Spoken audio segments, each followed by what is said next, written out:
Hello everyone, this is Gary.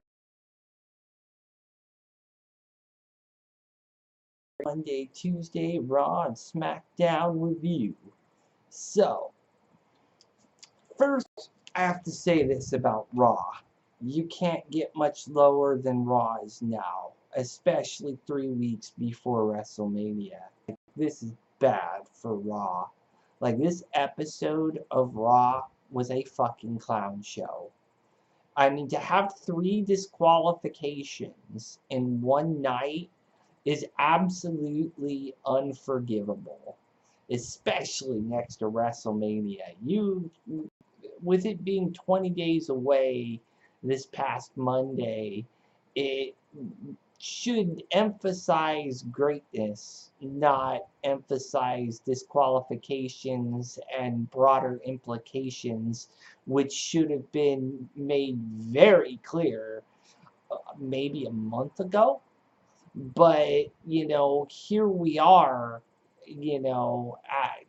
and a lot of these things should have happened, in my opinion, on Raw before freaking Fastlane, but they didn't happen.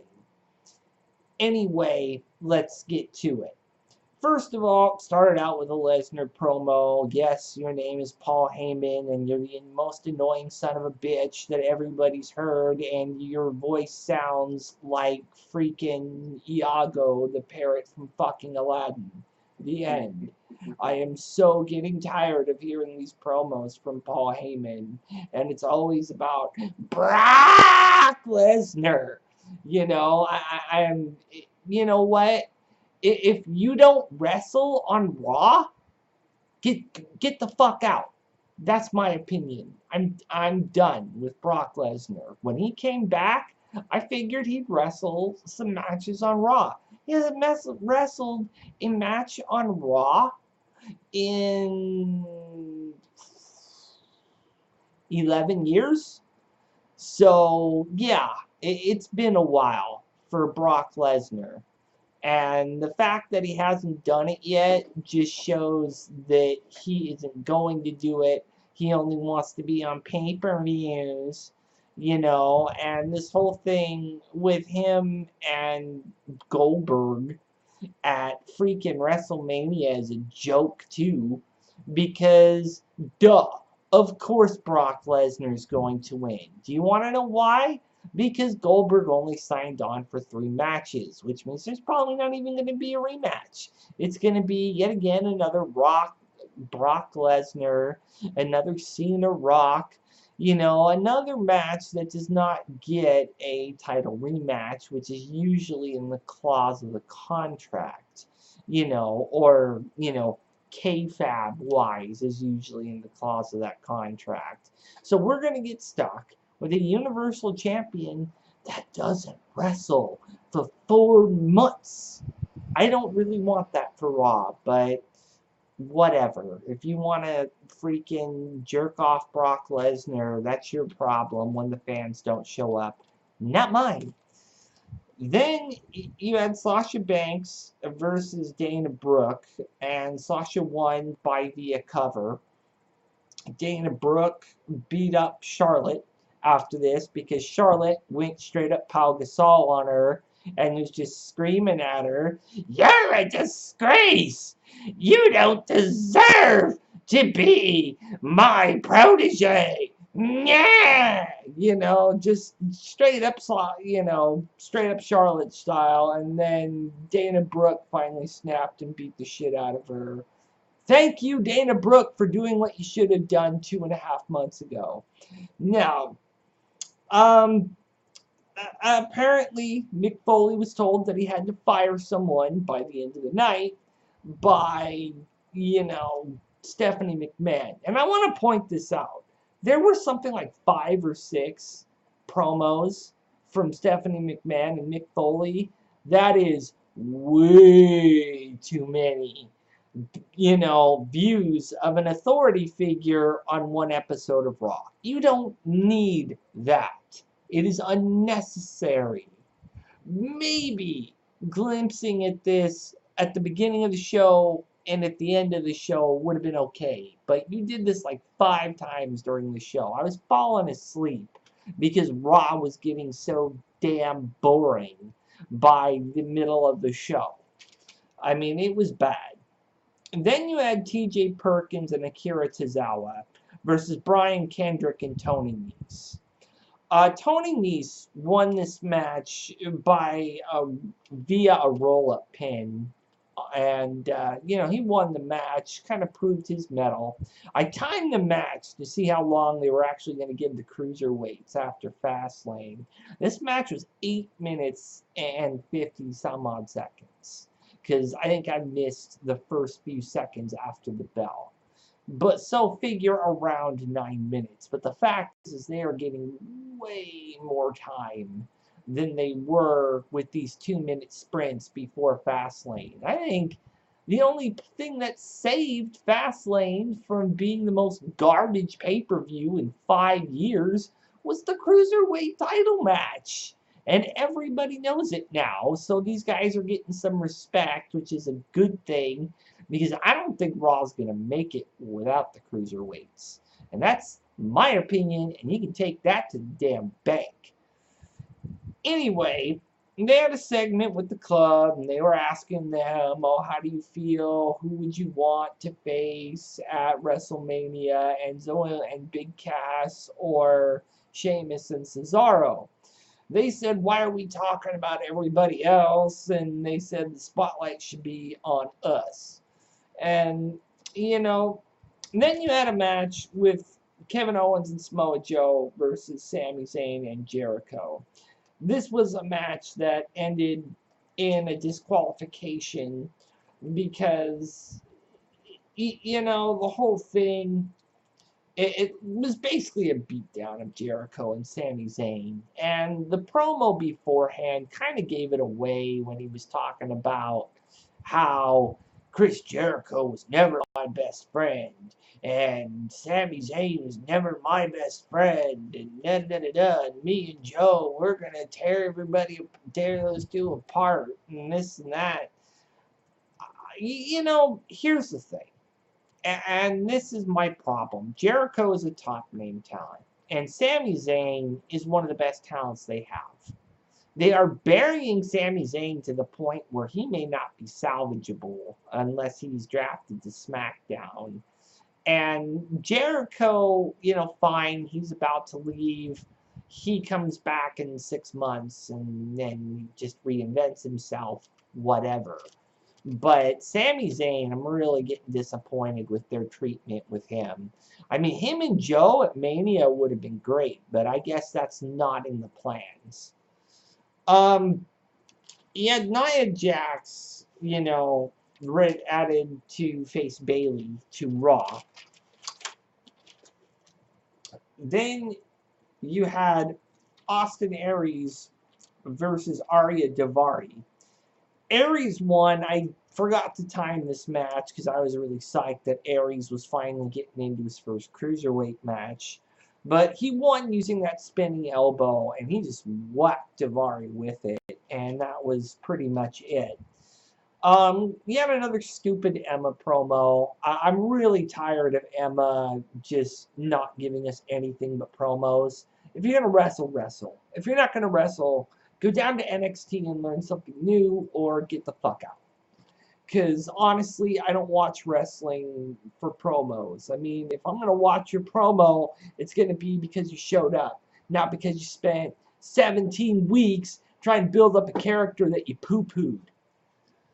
Anyway, you had the Big Show against Titus O'Neil after a really stupid segment with the New Day. I mean, I don't know what's going on in their creative minds of Kevin Dumbass and just having Big E just freaking, twerk on an ice cream, bike. This is a new low for the New Day, and I don't know how much lower they can get. These guys' stocks were so high when they had the tag belts, and as soon as they lost them, they literally went to the back of the line. And we're talking back of the line to every tag team in NXT kind of back in the line, because they are getting thrown under the bus, is what it looks like to me. I don't know what the deal is, but why these guys aren't in it for the tag titles at WrestleMania makes zero sense to me.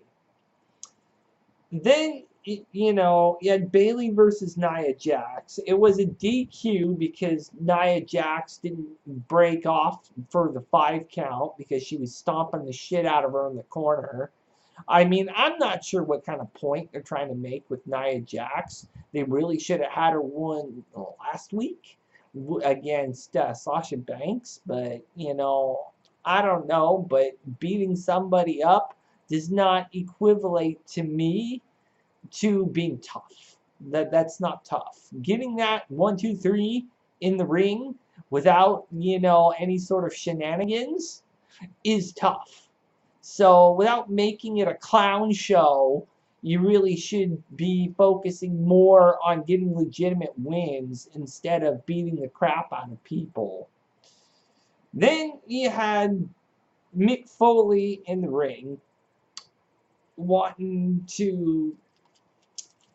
actually, before you had Mick Foley in the ring, you did have another match, which was Jinder was forced to face Roman Reigns later on in that night because Jinder was backstage with his veins that you could like take a Sharpie to and make a road map out of. You know, those veins where you're wondering why is he not pissing into a cup at that point in time.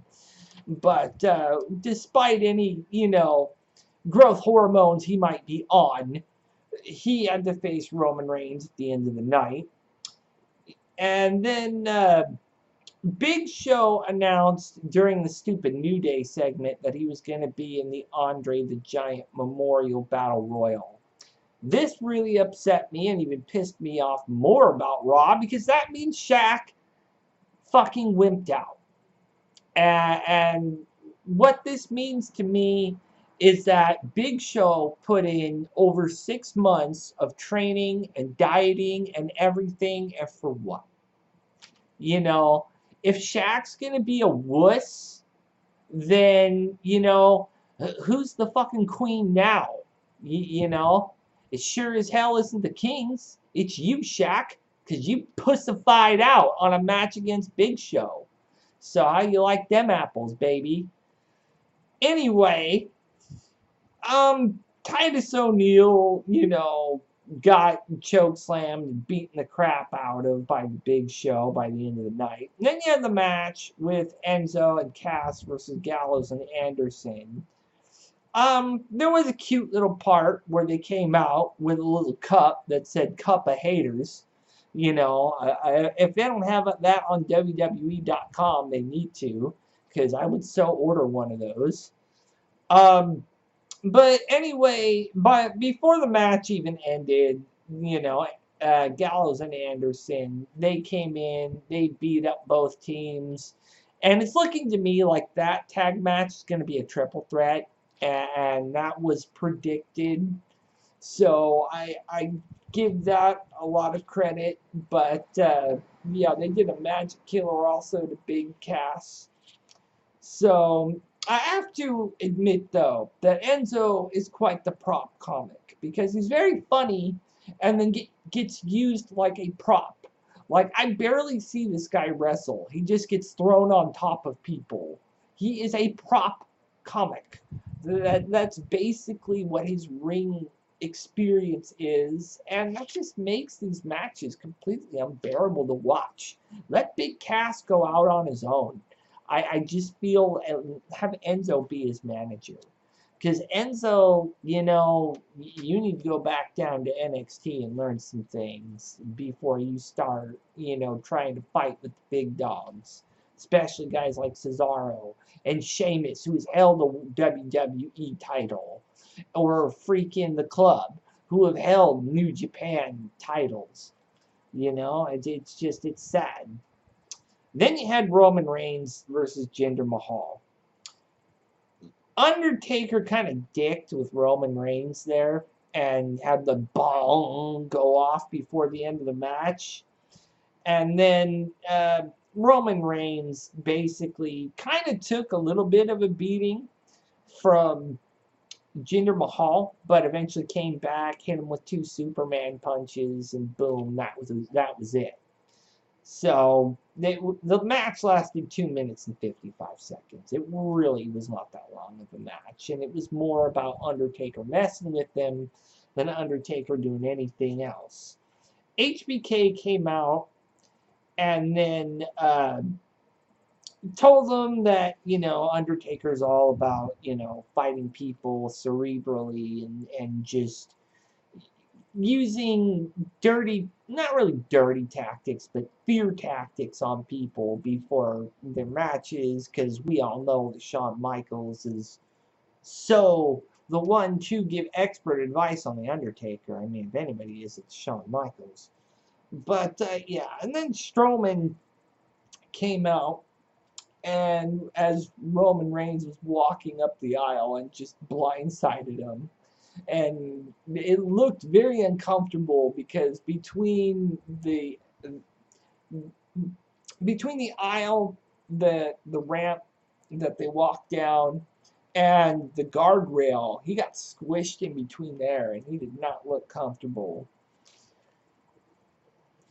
Anyway, the final part of it was that Mick Foley was going to fire Stephanie McMahon. And then Triple H came out after that happened and started talking crap, saying, oh, your daughter is trying to become a wrestler and your son works at the tower. Imagine what could happen to them if you don't do what I say. And then Mick Foley pulled out Mr. Socko and stuck it in Triple H's mouth, which was like the high point of the whole damn show. And then, Triple H also had Rollins come out, and unfortunately Rollins did not get the jump on Triple H this time, because by the end he was hitting Rollins' leg with a crutch. Obviously, if they're letting him do that, that means he's okay to go for WrestleMania. This whole show was such a disappointment. And the reason I just sort of glossed through it was because the show had no value. And its only real value was to push Roman Reigns and to push Seth Rollins. Other than that, maybe their tag team division, but that's it. You didn't do anything that was really different with the women. You didn't really do too much with the cruiserweights, because Austin Aries' big moment is Tuesday on 205 Live. So then you have SmackDown, which SmackDown is as SmackDown does, which is usually a hell of a lot better than Raw. So, you look at SmackDown, and, it didn't look great from the beginning, but, AJ and Shane and Daniel, they were talking about it and building it up, and at the beginning with a little video package, it wasn't too bad, but it seemed to me like AJ came out there and, was setting up this match pretty good. And he was upset. He was honestly upset. And he felt like he got left out of WrestleMania, which I don't doubt that at all. Then you had Natalya versus Becky Lynch. Becky Lynch won using a pretty locked-in disarmer. Wasn't that long of a match, but it was a pretty grueling one. I mean, Natalya and Becky Lynch just always seem to impress me when they get into the ring, because they're not about slapping each other and pulling each other's hair. They're about just getting into it. Then you had Miz TV, and Miz TV, Miz and Maurice came out there. They were their own guests on their own show, and they continued to talk shit about John Cena to the point where Maurice said that they were lying, backstabbing bitches. Like, boom. That definitely got people moving. And in the end, after all the squabbling and the arguing and Nikki Bella just laying into Maurice because they brought up some crap about being on Total Bellas and her not getting to be on it because of Natalia, or not Natalia, excuse me, because of Nikki Bella, Maurice being upset. But Daniel Bryan came out and said, well, you promised me a Miz TV like none other, and this and that, and said, so I'm going to make the match. And so the match is now official, Miz and Maurice versus Cena and Nikki Bella. And it seems to me like there might be a little bit of bad blood there, but those kind of matches often make for the most interesting. So in that sense, that's a plus for SmackDown. Then you had Mickie James versus Alexa Bliss, and there was a lot of back and forth in this match. Those two are very good together in the ring. I mean, they definitely know how to wrestle each other.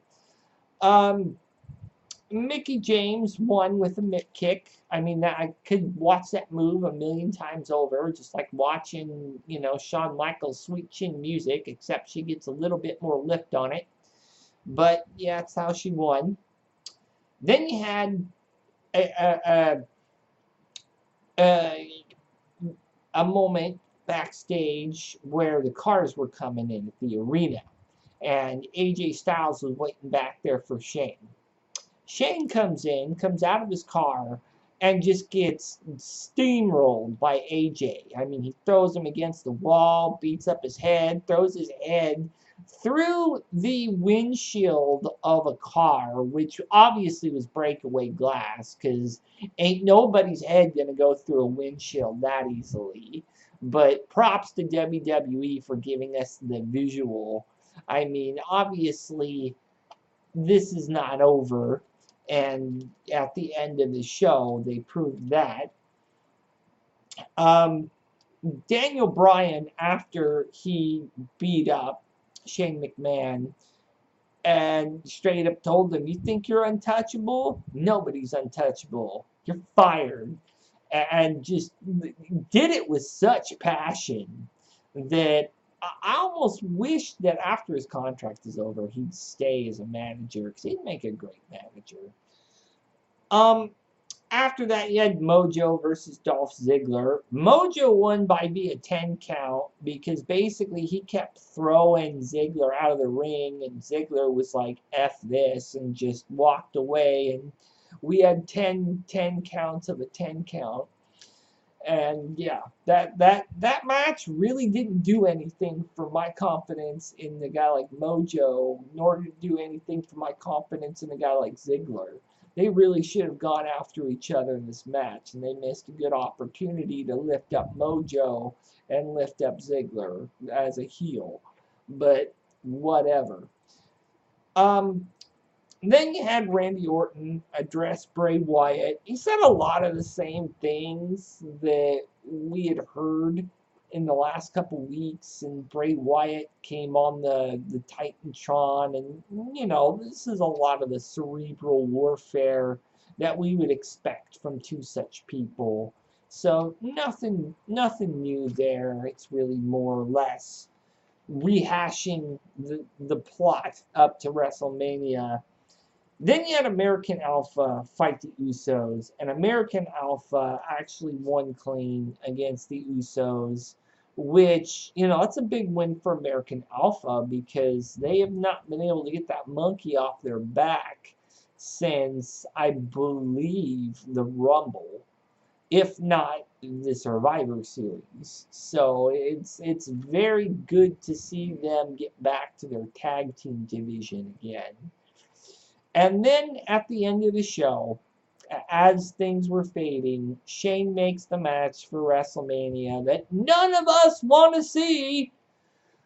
AJ versus Shane McMahon. Now, I'm going to put it to you like this. I don't give a shit about Shane McMahon's in-ring capability, because he has none. You know, remember how I was saying, and then fall off a fucking ring? That's basically all he's capable of doing, and that's an insult to AJ's ability. Maybe that's what they're going off of, but at least what we got from SmackDown was like 3 times as great as we got from Raw, which is why my rating for Raw is 1 out of 5 stars, and my rating for SmackDown this week would be 3 out of 5 stars. SmackDown was pretty average. There were some high points to it, but Raw, oh my goodness, that was just awful. And this is before WrestleMania? What the hell are you going to do after WrestleMania? I mean, in those months between, you know, some now in football season, when you decide to up your game again, what are we going to get? Garbage on Raw? Because honestly, people are just, you can say that you're getting higher Nielsen ratings, and that's great, but after WrestleMania, every wrestling fan knows that declines. So it should be very interesting to see who they decide to sweep out during spring cleaning after WrestleMania. SmackDown, I don't think there's a single person on SmackDown that, in my opinion, would be considered bad. Raw, I could at least name you 3 or 4. Just easy. And it's just, it's sad because guys like Enzo do not have any fighting ability, but they have mic skills.